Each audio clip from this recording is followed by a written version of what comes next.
Halo semuanya, kali ini kita akan membahas tentang yang namanya decision making dalam data analytics. Jadi ketika kita sudah membuat decision framing, lalu kita sudah membuat decision modeling, maka tibalah saatnya ke decision making. Nah, decision making itu apa sih? Gitu kan. Nah, sebenarnya ini sama juga dengan bisnis pada umumnya, gitu ya. Jadi ketika ada manajemen, entah kita sebagai manajer atau direktur, pasti sebenarnya tugas utama kita adalah memutuskan gitu. Nah, jadi manajer ini biasanya secara konstan akan sering banget gitu ya diminta untuk mengevaluasi alternatif-alternatif yang ada, lalu mengambil keputusan dengan mempertimbangkan berbagai faktor, gitu kan? Artinya apa? Artinya tentu kita harus melihat problem yang ada dengan baik dan mengerti konteksnya. Jadi jangan sampai kita salah fokus. Lalu berikutnya juga, kalau misalkan decision maker-nya ternyata lebih dari satu, maka kita perlu engage dan melakukan debat satu sama lain jika memang dibutuhkan, gitu ya. Terutama kalau misalkan ada beberapa alternatif dan semuanya punya kelebihan dan kekurangan yang kurang lebih mirip, gitu ya. Dan tentu yang terakhir, kita harus selalu membuat keputusan yang rasional. Artinya, kita harus membuang nih yang namanya keputusan-keputusan tidak rasional atau tidak berdasarkan data. Dan juga ya sebisa mungkin, walaupun kadang ribet gitu ya, untuk membuang juga pertimbangan-pertimbangan politis gitu. Nah, ini role-nya dari decision modeler apa kalau gitu? Nah, jadi data analis itu biasanya akan menyediakan data dan rekomendasi yang mereka punya, mereka kasih ke decision making team. Nah, di sini decision making team yang akan memutuskan. Jadi analis hanya menyediakan semuanya, ya. Hanya menyediakan data yang ada dan rekomendasi yang ada, temuan yang ada, udah selesai, gitu ya. Nah, nanti keputusan itu akan ada di decision maker. Decision maker tentu saja harus mempertimbangkan banyak hal, ya. Karenanya si decision modeler atau data analis harus juga menyediakan beberapa informasi seperti domainnya apa nih pengambilan keputusannya. Kedua, batasannya apa? Jadi ada asumsi nggak sih yang dipakai sama data analis kita untuk membuat temuan? Terus bias-biasnya adanya apa nih kemungkinannya? Lalu bisnis volatility. Jadi kemungkinan bisnisnya berubah drastis tuh kayak gimana? Dan tentu saja memang tadi ya, walaupun di awal dibilang sebisa mungkin meminimalisir kebutuhan politis, tapi tetap harus dipertimbangkan ya. Jadi ada political cross current gitu ya. Nah, di situ nanti akan diberikan ke advisor dan advisor akan membuat konteksnya. Konteksnya, lalu setelah itu akan masuk ke tahap yang namanya decision process. Decision process tentu pertama harus ada decision frame dulu. Harus tahu dulu kenapa kita butuh decision ini, gitu kan. Dan bagaimana cara kita mengetahui ini decision yang baik atau buruk. Setelah itu akan masuk ke yang namanya debat. Ya, debat ini berarti sebenarnya lebih ke arah mencari yang terbaik dari alternatif-alternatif yang ada. Dan yang terakhir adalah memutuskan atau decide. Di sini yang terlibat tidak hanya advisor, tapi adalah decision maker. Bedanya apa sih advisor dan decision maker? Advisor berarti adalah memberi rekomendasi. Decision maker adalah orang-orang yang mengambil keputusan. Artinya, kalau ada kesalahan, sebenarnya akan dilimpahkan ke decision maker. Karena mereka yang mengambil keputusannya, gitu ya. Nah, tentu ini juga akan melibatkan stakeholder-stakeholder yang ada. Gitu ya. Jadi mungkin pemilik bisnis, lalu mungkin karyawan, gitu kan, customer, dan seterusnya. Dan nanti akan muncul decision, dan nanti akan masuk ke namanya decision report. Tentu ketika kita melakukan decision proses, kita harus mempertimbangkan tiga hal, on schedule and on demand, compliance and separate of duties, dan scope, scale, dan hierarchy. Gitu ya. Jadi kita harus mempertimbangkan hal-hal seperti itu. Nah, sekarang kita lihat decision making. Decision making berarti tadi ya, mengambil keputusan. Nah, maka yang pertama kali harus diketahui adalah konteks dari bisnisnya. Jadi ketika decision making pasti pertimbangannya selalu ke bisnis konteks, gitu ya. Jadi nanti kalau di bisnis konteks seperti apa? Apakah memang menguntungkan atau tidak? Realistis atau tidak, gitu ya. Dan tentu itu diukur berdasarkan yang namanya decision model, gitu ya. Jadi nggak boleh tuh decision making pakai perasaan. Itu harus selalu pakai dari model yang sudah ada. Nah, pertama, bagaimana set konteksnya? Ya, set konteks berarti sebenarnya kita mencoba mengintegrasikan model yang ada dengan konteks yang ada sekarang di bisnis. Lalu kita coba align rekomendasinya, apakah memang masih visible atau tidak, gitu ya. Dan kita harus pertimbangkan overall strategi yang ada. Nah, terakhir tentu saja menentukan pathway-nya. Gimana tahapannya dan orang-orang yang terlibat untuk decision proses. Nah, tadi disebut ada on schedule dan on demand. Maksudnya apa? Jadi di sini ketika kita mengenalkan ya, mengenalkan kebutuhan akan keputusan itu biasanya dikenalkan di sebuah meeting. Nah, itu makanya disebut dengan on demand ya. On demand itu berarti meetingnya sesuai dengan permintaan. Kalau on schedule berarti meetingnya dilakukan secara reguler. Jadi kan kadang ya, misalkan pejabat-pejabat punya meeting mingguan gitu ya untuk laporan progres gitu ya. Nah, itu adalah on schedule. Nah, berikutnya ada juga compliance and separation of duties gitu ya. Pertama, kenapa sih harus dibagi-bagi ya atau di-separate gitu kan duties-nya atau tanggung jawab dari setiap decision maker? Karena supaya tidak saling ini ya, tidak saling timpa dan supaya jelas ini keputusannya nanti siapa yang buat ya. Lalu tahap ini ada siapa saja yang terlibat gitu kan. Dan tentu nanti bisa cross checking ya supaya lebih mudah untuk manajemennya. Tentu harus ada compliance juga, jadi kita harus memastikan bahwa semua keputusan yang kita beri itu sesuai dengan aturan-aturan yang ada di perusahaan. Jadi jangan sampai ternyata melanggar. Misalkan nih, oh kita punya data nih, data tentang misalkan data pribadi ya, data KTP misalkan. Tapi ternyata di company policy-nya tidak boleh mengakses data tersebut. Ya sudah, berarti mau tidak mau itu harus dibuang dari pertimbangan. Nah, terus berikutnya ada scope, scale, and hierarchy, gitu ya. Jadi di sini keputusan itu harus didasarkan dari scope dan scale-nya, gitu ya. Scope dan scale-nya, jadi supaya kita bisa tahu siapa decision maker yang nantinya terlibat.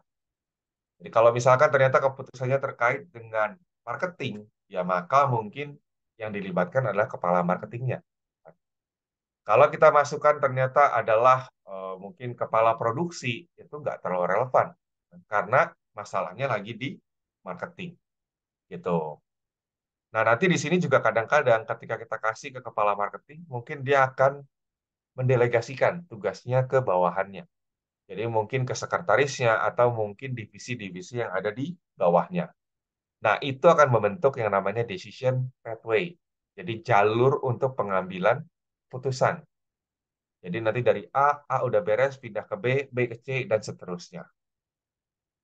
Nah, berikutnya adalah decision process. Nah, decision process itu berarti harus melibatkan beberapa hal.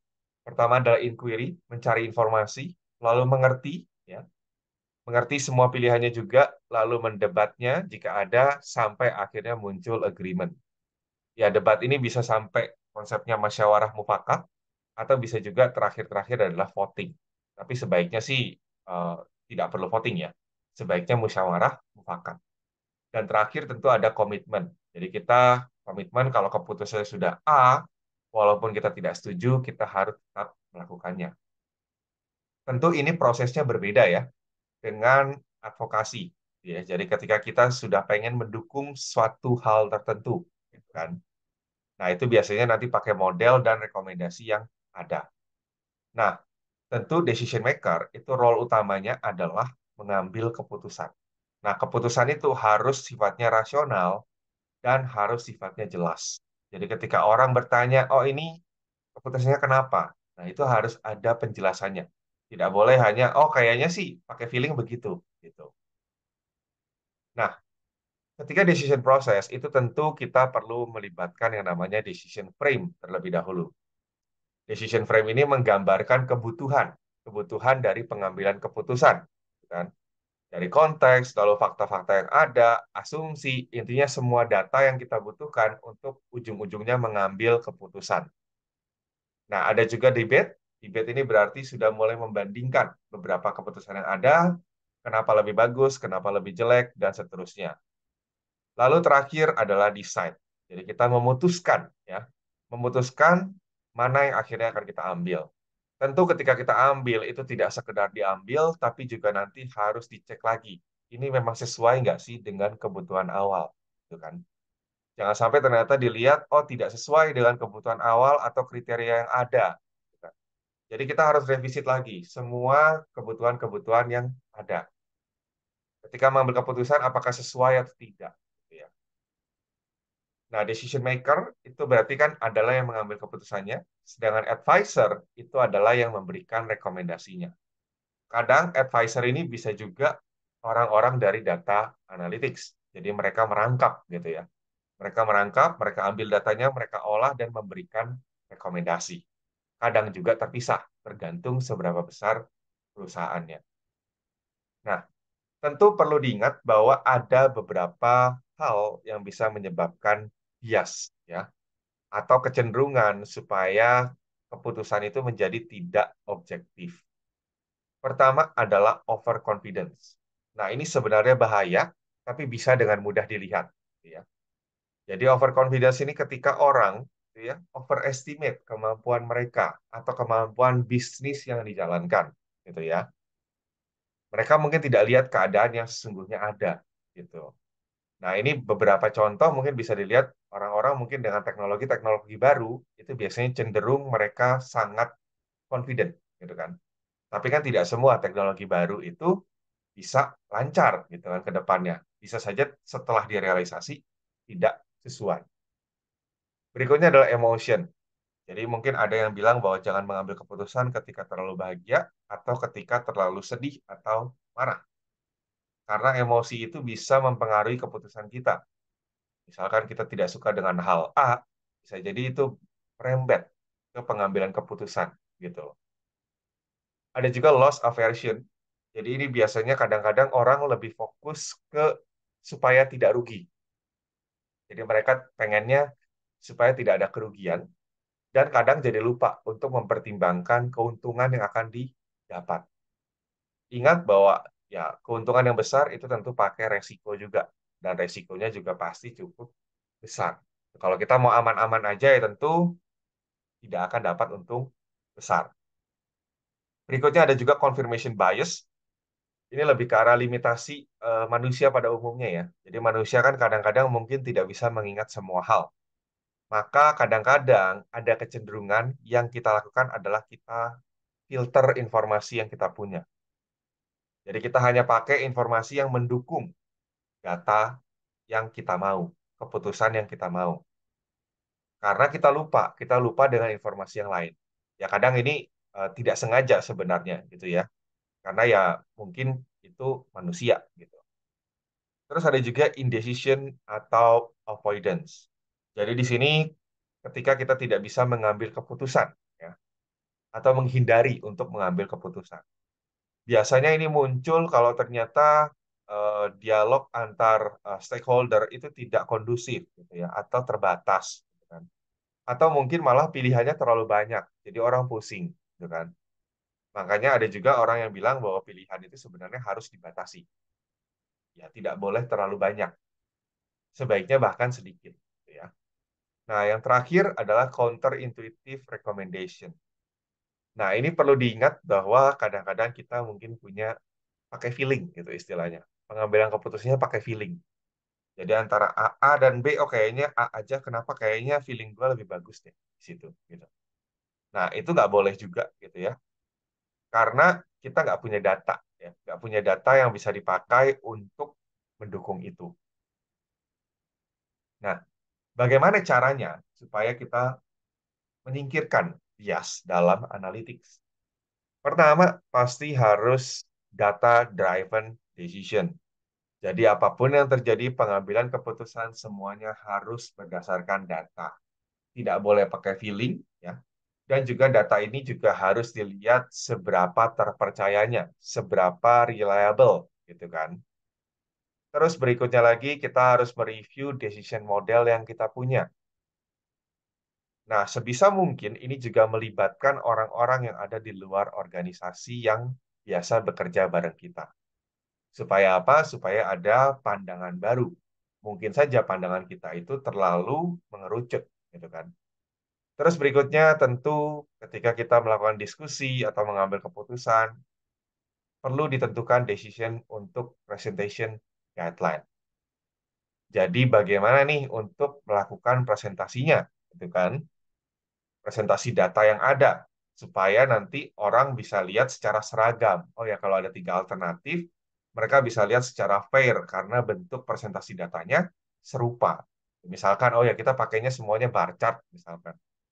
Atau mungkin oh kita pakainya semuanya adalah pie chart. Nah, terus nanti mungkin penyampaiannya harus dari mana ke mana. Nah, itu semua ada guideline-nya. Lalu juga harus ditentukan decision making guideline. Jadi gimana sih cara pengambilan keputusannya? Tahapan-tahapannya apa? Lalu orang-orang yang terlibat seperti gimana? Dan yang terakhir tentu adalah learning by doing culture. Jadi di sini ketika sebuah keputusan dibuat dan dijalankan, itu harus dievaluasi. Tidak boleh hanya sekedar dijalankan. Jadi harus dilihat. Kalau ternyata nanti akhirnya jelek, maka kita harus mengupdate pengetahuan kita dan menginformasikan bahwa keputusan itu jelek. Dan kalau memungkinkan, tentu kita perlu yang namanya alignment. Kita arahkan lagi ke jalan yang benar, istilahnya. Seperti itu. Terima kasih.